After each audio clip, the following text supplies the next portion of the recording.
Say that in the 10 years I've been on the council, I've never done so much research for one vote in my entire life.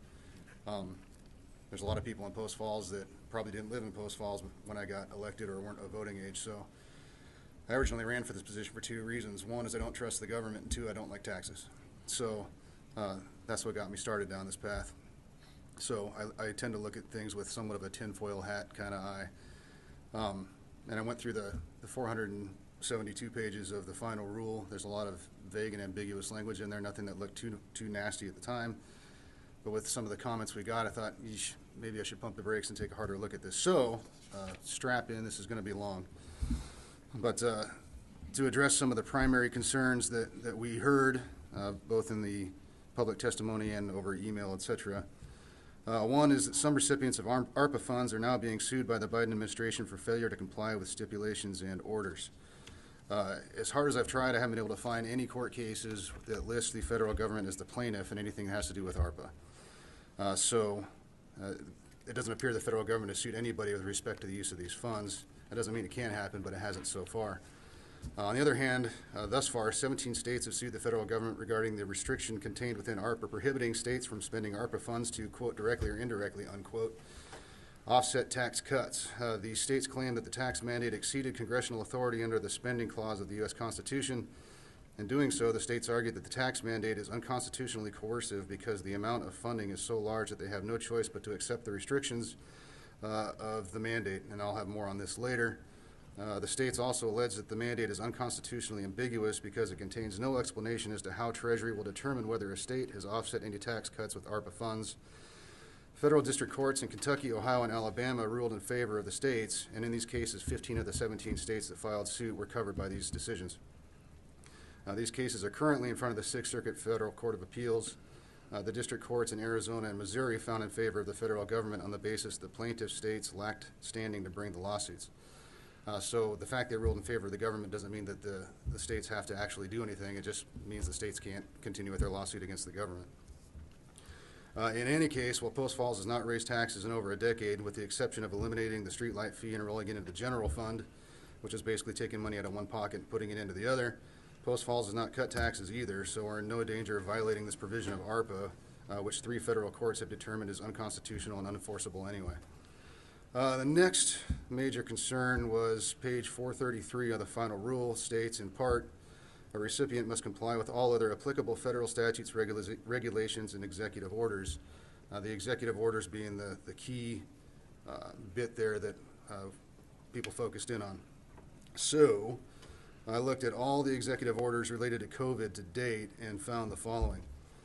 Executive Order 13994, ensuring data-driven response to COVID-19 and future high-consequence public health threats. This executive order makes no mention of state, local, municipal, tribal, or territorial government agencies, therefore it is not applicable to any non-federal agency, which would include the city of Post Falls. Executive Order 13995, ensuring an equitable pandemic response and recovery. This executive order directs the Department of Health and Human Services to create a COVID-19 Health Equity Task Force, which is tasked with collecting data and providing, quote, specific recommendations to the President through the coordinator of the COVID-19 response and counselor to the President for mitigating the health inequities caused or exacerbated by the COVID-19 pandemic and for preventing such inequities in the future, unquote. That's from Section 2B. So the main focus is basically more along disadvantaged groups based on race, economic status, whatever. Further, the Secretary, quote, the Secretary of HHS shall I provide recommendations to state, local, tribal, and territorial leaders on how to facilitate the placement of contact tracers, and other workers in communities that have been hardest hit by the pandemic, recruit such workers from those communities, and connect such workers to existing health workforce training programs and other career advancement programs. That's in Section 3B. However, there are no provisions requiring any of these state, local, tribal, and territorial leaders to abide by these recommendations, nor is there any language regarding punitive action for noncompliance whatsoever. Therefore, this executive order presents zero risk to the city of Post Falls.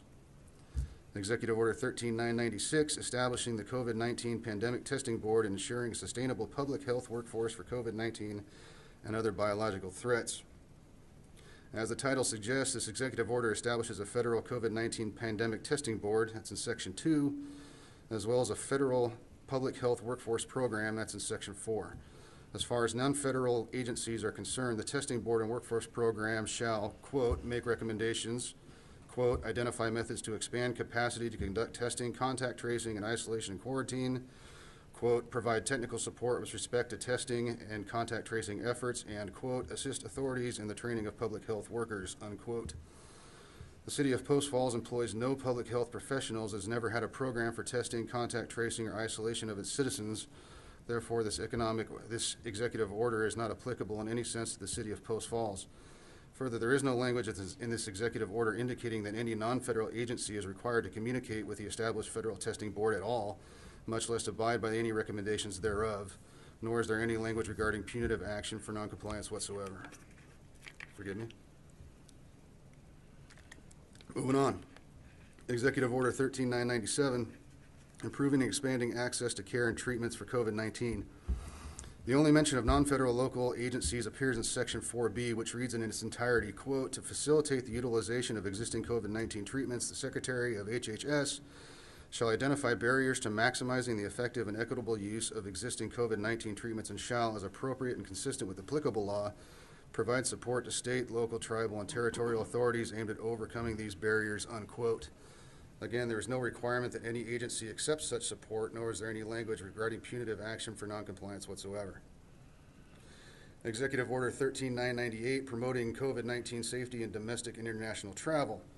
This executive order is entirely about public transportation as opposed to private transportation, which would be driving around in your own car. The City of Post Falls does not provide any public transportation services. We do pay into the CityLink service, but we are not the governing agency of that service. Therefore, this executive order presents zero risk to the City of Post Falls. Executive Order 13999, protecting worker health and safety. Section 2 reads, quote, the Secretary of Labor acting through the Assistant Secretary of Labor for Occupational Safety and Health, in furtherance of the policy described in Section 1 of this order and consistent with applicable law, shall consider whether any emergency temporary standards on COVID-19, including with respect to masks in the workplace, are necessary, and if such standards are determined to be necessary, issue them by March 15th, 2021. March 15th, 2021 has come and gone, so no further requirements beyond those presently enforced can be implemented as a result of this executive order. This executive order effectively killed itself a year ago. Executive Order 14,000, supporting the reopening and continuing operation of schools and early childhood education providers. The City of Post Falls has no authority over schools. This authority rests with school districts and the state. The federal government couldn't force the city to dictate school policy even if they wanted to. They're barking up the wrong tree. Executive Order 14042, ensuring adequate COVID safety protocols for federal contractors. Section 1 states, quote, this order promotes economy and efficiency in federal procurement by ensuring that the parties that contract with the federal government provide adequate COVID-19 safeguards to their workers performing on or in connection with a federal government contract or contract-like instrument as described in Section 5A of this order. Then it goes on in Section 5B to state, quote, this order shall not apply to grants, unquote. Since the funds awarded to Post Falls constitutes a grant if accepted by the city, this executive order does not apply to ARPA funds. Last but not least, Executive Order 14043, requiring coronavirus disease 2019 vaccination for federal employees. This executive order makes no mention of state, local, municipal, tribal, or territorial agencies. Therefore, it is not applicable to any non-federal agency, which would include the City of Post Falls. Then as to, okay, could other future executive orders come up that we've got to abide by? Here's the deep dive. In Pennhurst State School and Hospital versus Halderman, the Supreme Court held that if Congress intends to impose a condition on the grant of federal monies, it must do so unambiguously and in advance. The decision further states, quote, the legitimacy of Congress's power to legislate under the spending power thus rests on whether the state voluntarily and knowingly accepts the terms of the contract, unquote. This indicates that the clear notice principle is a constitutional requirement, not just an interpretive aid in construing statutory language. In both Pennhurst and Arlington Central School Board District of Education versus Murphy, the court has held that recipients' potential liability, like the condition itself, quote, must be set out unambiguously, unquote. In Barnes v. Gorman, the court reasoned that given the contractual nature of spending legislation, quote, a remedy is appropriate relief only if the funding recipient is on notice that, by accepting federal funding, it exposes itself to liability of that nature, unquote. As such, only executive orders currently in force could be applicable, and any future executive orders can in no way be tied to any agency's acceptance of ARPA funds. As noted above, none of the current executive orders even mention any potential liability, and the primary liability laid out in ARPA itself with respect to eligible use category 3, under which the city of Post Falls has applied for the funds, is the forfeiture of the funds. Another concern was that accepting ARPA funds would grow the size of the Post Falls government. All the projects for which the city has proposed to direct these ARPA funds were already planned or in progress well before ARPA was even a glint in the Biden administration's eye. Had COVID never happened, these projects would still be happening. These projects will happen whether or not we accept ARPA funds. There are zero proposals to grow the size and scope of Post Falls city government with these funds. The only variables at hand are, 1, the timelines for completing these projects, and 2, how the projects will be funded. The COVID pandemic and subsequent restrictions on commerce resulted in a revenue loss to the city of just over $10 million. To cover that loss, we can either raise taxes or we can significantly delay completion of the proposed projects, with the exception of the water reclamation facility, because we're already bound to a deadline as dictated by the federal government via the EPA. We can cut other city services, or we can replace the majority of that loss with these ARPA funds. 3 of those 4 options that have plainly obvious negative impacts on the citizens of Post Falls, and the 4th doesn't seem to present any risk that anyone can clearly define or that I can find. In other words, a vote to accept the ARPA funds would not increase the size and scope of the city government beyond what it would have been had the pandemic never happened, and a vote not to accept the ARPA funds is essentially a vote to increase city taxes, cut city services, or delay critical infrastructure projects. Federal strings attached, this is always the big one for me. Any stipulations regarding medical interventions contained within ARPA, as far as I can tell, apply only to eligible use category 1 to respond to the public health emergency or its negative economic impacts, including assistance to households, small businesses, and nonprofits, or aid to impacted industries such as tourism, travel, and hospitality. Even these seem to fall short of hard requirements. Per the Department of Treasury's frequently asked questions page regarding this program, I found only one bullet point related to medical interventions. And it reads, quote, assistance to small businesses and nonprofits includes, but is not limited to, loans, grants, or in-kind assistance to implement COVID-19 prevention or mitigation tactics, such as physical plant changes to enable social distancing, enhanced cleaning efforts, barriers or partitions, or COVID-19 vaccination testing or contract tracing programs, unquote. So even agencies who have accepted ARPA funding under eligible use category 1 aren't bound to force vaccination testing or contract tracing.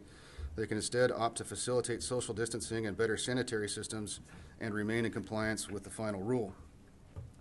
That said, since the award set aside for the city of Post Falls is less than $10 million, the city would be permitted to expend all funding under eligible use category 3, replacing lost public sector revenue, which does not suggest or require any expenditures or actions related to any medical interventions or anything at all related to COVID-19 or any other disease.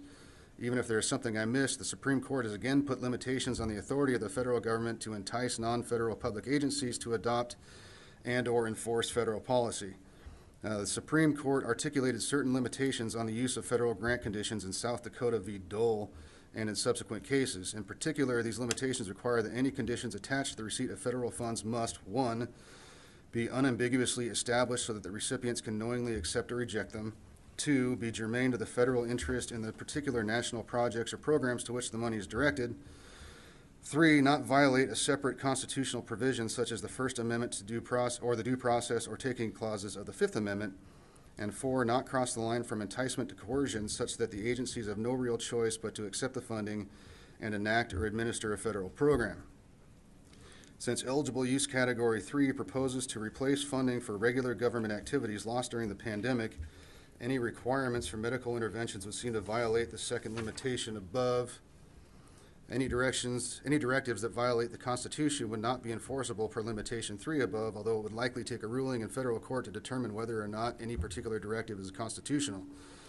We all have our opinions on it, but the Constitution places the authority squarely upon the courts. In his opinion of National Federation of Independent Business versus Sebelius, Chief Justice Roberts concluded that the threatened loss of federal program funds in that case, which made up 10% of an average state's budgets, represented a, quote, gun to the head, unquote, and was a form of, quote, economic dragooning that leaves the states with no real option but to acquiesce, unquote. Since the grant award to the city of Post Falls would represent more than 10% of the city's annual budget, such onerous requirements would seem to run afoul of his opinion. This was the basis for the rulings of the federal district courts in Kentucky, Ohio, and Alabama in favor of the 15 states I mentioned way at the beginning. In a much more general sense, it's clear to me that the federal government has been using the lure of federal funding to increase its influence over state and local governance for a very long time. I'm certainly not blind to that fact. It has only been possible because the federal government has granted itself the exclusive authority to create money out of thin air, or more accurately, direct the Federal Reserve to create money out of thin air and loan it to the federal government, who then holds all of us liable for servicing and repaying that debt, without so much as a vote of Congress. To me, this is just about as clear an example of taxation without representation as there has ever been. This is not a problem we can even begin to address at the city level. We need to elect federal representatives who will have the courage to put a stop to this, whether through a balanced budget amendment or some other means. That aside, fortunately, we don't live in a dictatorship yet. Separation of powers is still a real thing in this country, and should that ever be materially threatened, that's a hill I'd be willing to die on. In the meantime, I believe it's my duty to minimize the negative impacts of federal fiscal and monetary policy to the greatest extent possible for the residents of Post Falls. At long last, in conclusion, make a long story longer, aside from restrictions as to how the money is spent and requirements for basic and normal reporting as to how and when said money was spent, I've been unable to find any unambiguous directives binding the city to any temporary or ongoing obligations related to COVID-19. There is plenty of ambiguous language in the final rule, but historical and recent judicial precedents render the risk of ambiguous language becoming imminent and unambiguous tyranny in this case very small. Having said all that, I believe ARPA is a terrible piece of legislation should never have been passed in the first place. It's contributing to the rapidly rising inflation we are currently suffering and further binds every American to repay the debt created by this act. Unfortunately, the $350 billion distributed by ARPA has already been printed, and every one of us is already bound to service that debt. It is going to be spent whether we elect to spend it in the city, whether we elect to spend any of it in Post Falls or not.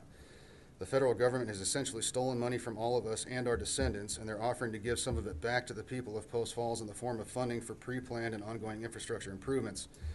While that doesn't make it any less unethical, it would be foolish not to recover some of the money stolen. Thank you, The Joe. end. Any other comments?